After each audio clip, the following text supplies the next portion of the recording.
Pour croire, il faut voir. Chez nous au Congo, on dit ça. Muka mona muka kwikila. Il y a même un adage dans un dialecte de mon pays qui est une incrédulité. Muka mona muka kwikila. C'est-à-dire que si je ne vois pas, je ne crois pas. Et il y a des gens qui s'appellent, je m'appelle Saint Thomas. Pourquoi? Parce que Thomas a dit, si je ne le vois pas et je ne mets pas mon doigt dans le trou de sa main, dans les trous de ses pieds, je ne croirai pas. Et Jésus apparaît à Thomas. Et Thomas touche et il dit, Jésus Seigneur. Et Jésus lui dit, parce que tu as vu, c'est alors que tu crois. Heureux celui qui croit sans avoir vu. Les faux raisonnements réclament de voir pour croire. Mais la loi de Dieu, l'intelligence renouvelée, croit sans voir. C'est ainsi qu'Abraham a changé de nom alors qu'il n'avait pas d'enfant. Il s'est appelé Abraham, le père d'une multitude alors que sa femme était stérile. C'est alors que Joseph a annoncé la sortie de ses eaux et la sortie d'Israël sans que Moïse ne puisse naître. Les hommes de foi annoncent les choses avant qu'elles ne soient. Les hommes de foi ont le comportement de la bénédiction avant la bénédiction. Les hommes de foi ouvrent le parapluie avant la pluie. Les hommes de foi portent l'habit de la fête avant la fête. Les hommes de foi changent d'attitude avant la bénédiction. Les hommes de foi font la fête avant la fête. Les hommes de foi changent d'attitude alors que Dieu n'a pas encore béni. Pourquoi? La Bible dit, tout ce que vous croirez en priant, tout ce que vous demanderez en priant, croyez l'avoir reçu et vous le verrez s'accomplir. Tu dois croire que tu as reçu pour voir. Tu dois croire pour voir. Tu dois recevoir pour toucher.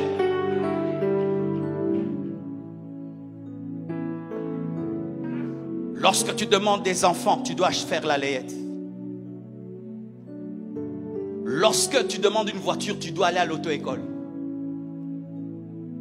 Lorsque tu demandes un voyage, tu dois faire des études du lieu où tu dois aller. Lorsque tu crois que tu seras grand, tu dois te comporter déjà comme un grand pour être grand. Lorsque tu crois que tu seras grand, tu dois avoir l'attitude d'un grand pour être grand. Parce que la foi réclame que tu puisses manifester la folie, car Dieu élève et bénit les fous. Mais les faux raisonnements t'amènent à être sérieux. La foi t'amène à dire je suis guéri mais tu as mal. La foi t'amène à dire tout va bien alors que tout va mal. Ce n'est pas que tu mens. Tu refuses de parler le langage de la raison et tu parles le langage de Dieu. Alléluia. Alléluia. C'est l'un des problèmes de l'Occident. L'un des problèmes de l'Occident, c'est cette forteresse. Il n'y a pas de miracle, beaucoup de miracles en Occident. Pourquoi? Leur intellect, leur science, leur philosophie a bâti en eux des forteresses. Ils doivent toucher pour croire, alors que Dieu est invisible. Ils doivent palper pour croire, alors que les choses de Dieu on ne les palpe pas. Il faut d'abord croire pour palper. Tout ce que vous demanderez en priant, croyez l'avoir reçu et vous le verrez s'accomplir. Lorsque tu pries, crois que tu as la grossesse de la bénédiction. Une femme ne demande pas un enfant quand elle est déjà enceinte. Et un enfant de Dieu, quand il a prié, il croit qu'il a déjà reçu, même s'il n'a pas touché. Je suis enceinte de ma destinée. J'ai la grossesse de ma destinée. J'ai déjà reçu. Je l'ai en esprit. Et comme je l'ai en esprit, et comme tout commence en esprit, tout commence dans l'invisible, je finirai par voir ce que j'ai demandé. Et ainsi, je change mon langage par rapport à ce que j'ai reçu. Et comme je crois que j'ai reçu, je nourris ma grossesse par la louange et par l'adoration. Et un jour, dans 9 mois, dans 9 ans, dans 10 ans, j'enfanterai. Mais ce n'est pas parce que j'enfante que j'avais déjà avant d'enfanter. Parce que pour enfanter, il faut avoir. Donne-moi l'amen. Tu as déjà reçu, tu as déjà reçu, tu as déjà reçu, tu as la grossesse, tu as la grossesse, tu as la grossesse. Même si tu ne vois pas, même si tu ne touches pas, tu as cela. C'est pourquoi quand tu as prié et tu as reçu, tu dois changer de langage. Je m'appelle Abraham parce que Dieu m'a dit que je serais grand. Mais quand je regarde dans ma maison, je n'ai pas d'enfant. Mais ce n'est pas ça qui annule la promesse de Dieu. Dieu est assez puissant pour accomplir sa parole. Dieu te réclamera toujours d'opérer dans la folie.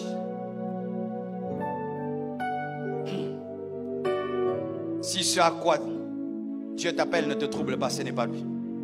Tous les appels que Dieu nous lance troublent notre intelligence, afin que nous soyons condamnés, obligés à opérer comme de fous pour marcher avec Dieu qui est fou. La foi, c'est le 3e pied qui te permet de marcher avec un Dieu qui est plus long que toi.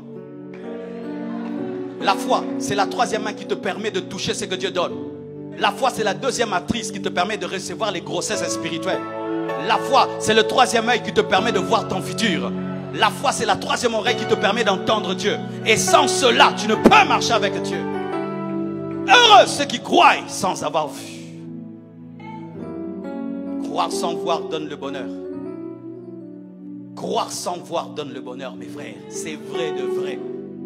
Imagine, je suis en train de pleurer, ma vie va mal. Et puis Dieu me dit, je t'ai béni. Si je crois, j'aurai la joie. Mais si j'attends qu'il me bénisse, je n'aurai pas la joie. Parce qu'il peut me bénir dans 10 ans. Mais si je crois que je suis déjà béni, j'aurai la joie pendant 10 ans. Et quand je serai béni, je serai doublement heureux. C'est ce qui fait que ma joie sera parfaite. J'ai eu la joie sans toucher et j'ai la joie en touchant. Pourquoi tu es un chrétien triste? C'est parce que tu manques de foi. Je suis pauvre. Qui t'a dit que tu es pauvre? Tu avais demandé à Dieu la richesse, tu es riche.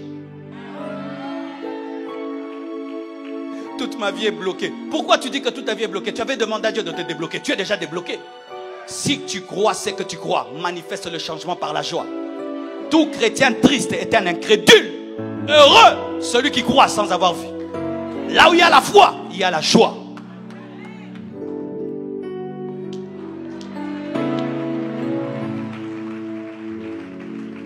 Mon frère, si je te dis après le culte, tu me cherches, je vais te donner 10 000 $. Tu auras la joie ou pas?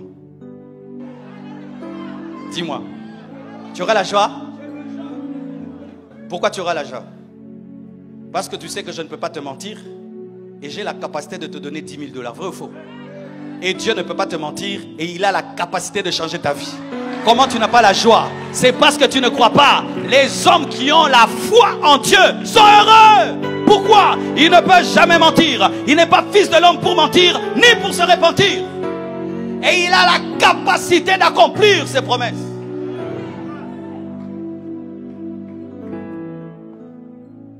Ta tristesse est un signe d'incrédulité.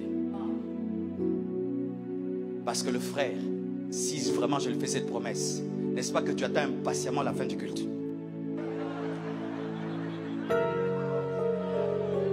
Quand on allonge là, il est mal à l'aise. Mais arrêtez, pourquoi? Parce qu'il croit que ce que je lui ai promis, il l'a déjà.